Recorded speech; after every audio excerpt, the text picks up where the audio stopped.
যদি আল্লাহ দুনিয়ার কিছুই দেখতেন তো আসিয়ার কোনোদিন এই মর্যাদা পাওয়ার সুযোগ ছিল না। কেননা ফেরাউনের কাছে আসিয়ার কোনো অঙ্গ লুকায়িত ছিল না, ঠিক না?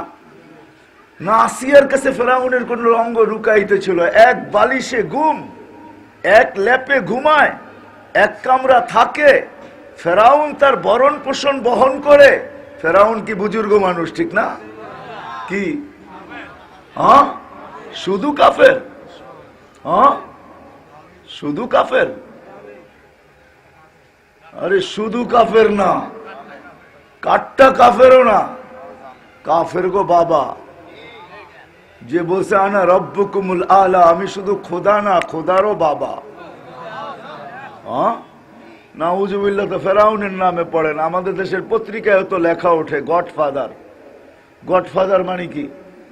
ইংরেজি শিক্ষিত কেউ নাই এখানে? গডফাদার মানে কি? হ্যাঁ, কার বাবা? গড মানে কি? ফাদার মানে কি? আল্লাহর বাবা। তো আমাদের পত্রিকায় তো লেখা ওঠে গডফাদার, ওইখানে তো নাউজুবিল্লাহ পড়েন না। ফেরাউনের নাম হলে কেন নাউজুবিল্লাহ পড়েন? এন রহমতুল্লাহ আলাই পড়েন না। গডফাদার ওই ফেরাউনের সাথে যার সম্পর্ক, স্বামী স্ত্রীর সম্পর্ক, কোরআন আজকেও বলতেছে ইমরাতু ফেরাউন। তাহলে কোনদিন আসিয়ার বাঁচার সুযোগ ছিল না। কিন্তু আসিয়া, যাকে মরার আগে আল্লাহ জান্নাত দেখায় দিয়েছেন, আসিয়া জান্নাত দেখা খুশিতে আটখানা ছিল, অট্ট হাসি দিতেছিল। কিন্তু একটু পরে চেহারাটা মলিন হয়ে গেছে। আসিয়া পরে ভাবতে পারছে জান্নাত তো আছে, রানী তো আছি, রাজা তো নাই, এই জান্নাতের মজাও তো নাই। চেহারা মলিন হয়ে গেছে। আল্লাহ বুঝা ফেলছেন, ইয়ালামু খাইনাতাল আয়ুন ওয়া মা তুখফিস সুদূর, দিলের বেদ আল্লাহ জানেন। তো আল্লাহ বলছে আসিয়া জান্নাত যখন দিছি তো রাজাও দিব। বলে কোনটা দিবেন, কাকে দিবেন? তো বলছে ওকে দিব যার উপরে রাজত্ব কারো নাই। বলছে নাম বললে চলে না? তো আল্লাহ নামই বলে দিয়েছেন মুহাম্মদুর রাসূলুল্লাহ, তোমার জান্নাতের রাজা।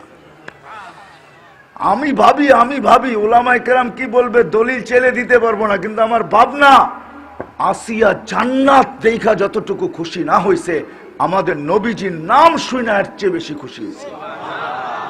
হ্যাঁ, এর চেয়ে বেশি খুশি হয়েছে। আমার কাছে দলিল আছে, আদম আলাইহিস সালাম আল্লাহকে জিজ্ঞাসা করছে, আল্লাহ আমার সন্তানের এত বড় সম্মান, আমার সন্তানের আমাকে কি দিবেন?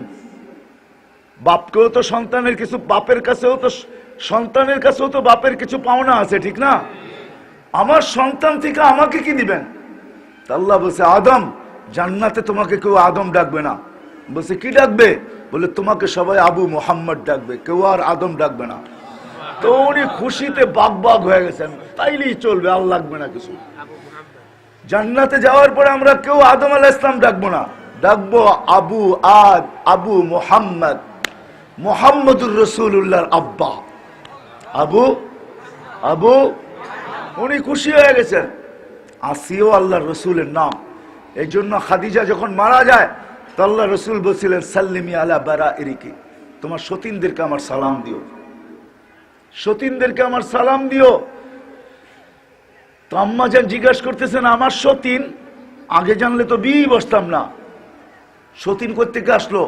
তো আল্লাহ রসুল বলছে দুনিয়াতে না আখেরাতে। এখনো দুনিয়াতে তোমার কোনো সতীন নাই, আমি এখনো বিয়ে করি নাই। আল্লাহর রসুল আম্মাজান থাকাকালীন আর কাউকে বিয়ে করেন নাই। আম্মাজান যাওয়ার পরে 10 বৎসরের ভিতরে আরো 10 জন আসছেন। তো বলছে আসিয়া দুনিয়াতে না আখেরাতে চলে গেছে, তোমার 303। বলছে কে?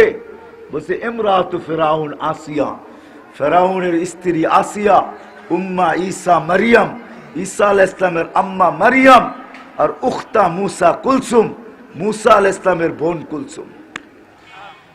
বিদায় আর লম্বা করতে চাইতেছি না, যদি বুঝি আয়সা থাকে। আসি ছিলাম না, আবার একদিন থাকবো না, কিন্তু এই জীবনটাকে গড়া যেতে হবে।